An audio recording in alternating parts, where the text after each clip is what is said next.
Dia, vamos começar uma série de áudios, de vídeos, falando um pouquinho sobre alguns assuntos da ortodontia. E a primeira coisa que a gente vai abordar aqui de forma bem rápida são as dificuldades que o ortodontista recente, as pessoas que estão começando na área da ortodontia, tem de enfrentar os pacientes que têm necessidade de prepará-los para a cirurgia ortognática. Para o sucesso do processo de preparo ortocirúrgico do paciente, é necessário a gente respeitar as etapas, né? O preparo é apenas uma das etapas. Para que a gente tenha sucesso no tratamento ortocirúrgico, é necessário a gente ter em mente que, além do diagnóstico e planejamento conjunto, isso faz necessário um bom relacionamento entre o cirurgião e o ortodontista. Os dois têm que estar bem afinados. O cirurgião tem que passar para nós todas as necessidades cirúrgicas que ele precisa, ou seja, se ele precisa de 3 passos, se ele precisa de correção de linha média, como é que vai ser a cirurgia que ele vai efetuar, para que a gente saiba das necessidades e a gente possa adequar a mecânica ortodôntica às necessidades que o cirurgião pretende fazer, né? Ou seja, casar as duas coisas. Nessa hora, o cirurgião tem que deixar claro essas necessidades, tá? Principalmente quando ele for casos onde a gente tenha alterações sagitais grandes, como essa, né? Um paciente que tem um trespasse bem aumentado, como necessidade por conta da manipulação cirúrgica que o paciente tem. O paciente é um classe 3, face longa, classe 3. E ele vai ter uma alteração, uma cirurgia maxilomandibular, de avanço maxilar, reposicionamento da mandíbula posterior, e vai também reduzir a altura facial e vai fazer a mentoplastia. Então, uma cirurgia combinada. E essa cirurgia, ela tem características específicas, e isso tem que ser passado do cirurgião para o ortodontista. Claro que com o tempo, né, em relação a quem está começando, é mais difícil, mas para os profissionais que já têm mais tempo de experiência no processo de preparo, a gente já entende essas necessidades e essa relação amadurece um pouco mais entre o cirurgião e o ortodontista. Então, na fase de preparo cirúrgico, definidas essas necessidades, o ortodontista vai iniciar o processo biomecânico de movimentação para tentar chegar a essas metas que foram postas pelo cirurgião. E a gente vai desenvolver a nossa técnica de movimentação ortodôntica para que isso aconteça. Finalizado o processo de movimentação ortodôntica, a gente chega a uma situação que é a final do preparo.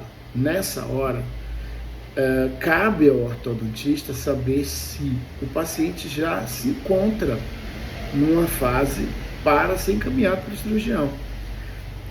Às vezes a gente confunde, né, principalmente os profissionais que estão começando, confundem essa fase e já mandam logo para o cirurgião para saber se já está na hora ou não.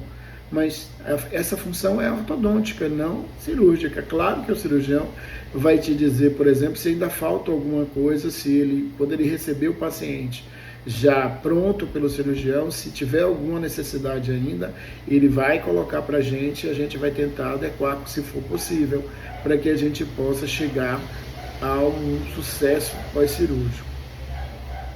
Nessa hora, que a gente está no fim e que é a nossa decisão, a gente precisa saber o que é necessário, o que o cirurgião realmente anseia, né? O que ele desejaria de nós, né? Dar ao paciente, devolver o paciente para a gente com curva de SPI plana, nivelamento de crista, linhas médias coincidentes, se for planejado, ter linha média coincidente de mandíbula com mandíbula, maxila com maxila, isso tem que estar dentro do planejamento e tem que ser conseguido. Não pode haver desníveis dentários entre cristas, não pode haver também dentes mal posicionados, tanto em angulação e inclinação. Perfeito? Nessa fase é muito importante a gente simular. O paciente, às vezes, classe 3, ele tem uma dificuldade enorme, né? Porque a gente não tem como colocar a mandíbula dele numa posição posterior.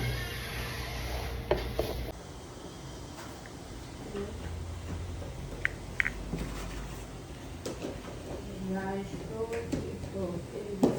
pronta para operar. Para a gente organizar esse pensamento em relação ao preparo, é necessário a gente ter em mente que é importante a gente fazer um checklist, né? Listar as coisas que foram propostas e foram obtidas. Então é bom a gente checar trespasse, checar coordenação interarcos, crista, nivelamento e alinhamento. Isso tudo tem que estar organizado. Lá na escola a gente trabalha com um checklist e a gente segue esse checklist, ou seja, a obtenção dessas metas. Se a gente obteve todas as metas planejadas, chegamos. Inclinação decisivo, metacefalométrica para incisivo, metacefalométrica para incisivo inferior. Isso tudo é muito importante. Não é uma atitude demorada e rápida, desde que você esteja com o checklist organizado do seu lado para poder você checar. É muito importante ter um par de modelos para a gente avaliar isso.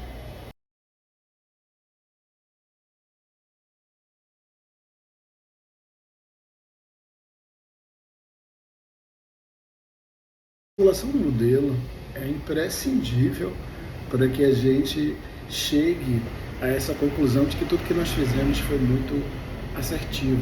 E a qualidade do preparo que foi feito ao cirúrgico vai garantir que após a cirurgia ortognática, tudo acontecendo dentro do planejado, a finalização pós-cirúrgica vai ser também rápida, concisa e vai agradar bastante ao paciente. Isso é um problema de crise. Isso é um momento de crise caso a gente não consiga, se a gente não teve um preparo 100%, a gente não vai ter uma finalização rápida. Isso vai causar alguns problemas. Por isso, seja exigente nesse processo. Evite o adiantamento da cirurgia sem ter sem ter chegado às metas planejadas. Nos próximos vídeos, a gente vai falar um pouco mais sobre esse assunto. Ah, Carmen, diga ele que ele só enxerga coisa errada. Olha o lado positivo das coisas.